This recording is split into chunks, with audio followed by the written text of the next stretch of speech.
వృషభం రాశి వారికి చంద్రగోచార ఫలితాలు. ఈ సమయంలో మీ ఆర్థిక పరిస్థితి మెరుగుపడే అవకాశాలు ఉన్నాయి. మీరు పెట్టుబడులు చేయాలని యోచిస్తే అది మీకు మంచి ఫలితాలు తెస్తుంది. కుటుంబ సభ్యులతో సంబంధాలు బలపడతాయి. మీ మిత్రులతో మంచి సమయాన్ని గడుపుతారు. మీరు కొంత మానసిక ఒత్తిడిని అనుభవించవచ్చు, అయితే మీ ఆలోచనలు స్పష్టంగా ఉండే అవకాశముంది.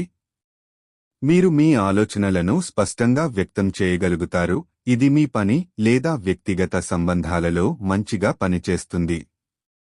ఆరోగ్యం విషయంలో సాధారణంగా మీ ఆరోగ్యం మెరుగుపడుతుంది, కానీ చిన్న నొప్పులు లేదా అలసట అనుభవించవచ్చు. వ్యాయామం మరియు ఆరోగ్యకరమైన ఆహారం తీసుకోవడం మీకు ఉపకరిస్తుంది. ఈ సమయంలో మీకు కొత్త అవకాశాలు వస్తాయి, వాటిని మిస్సవ్వడానికి ప్రయత్నించండి. సృజనాత్మకమైన పనులపై దృష్టి పెట్టడం మీలోని ప్రతిభను వెలికితీయవచ్చు. ఇది మీకు మంచి సమయం. మీ లక్ష్యాలకు చేరుకునేందుకు ప్రయత్నించండి.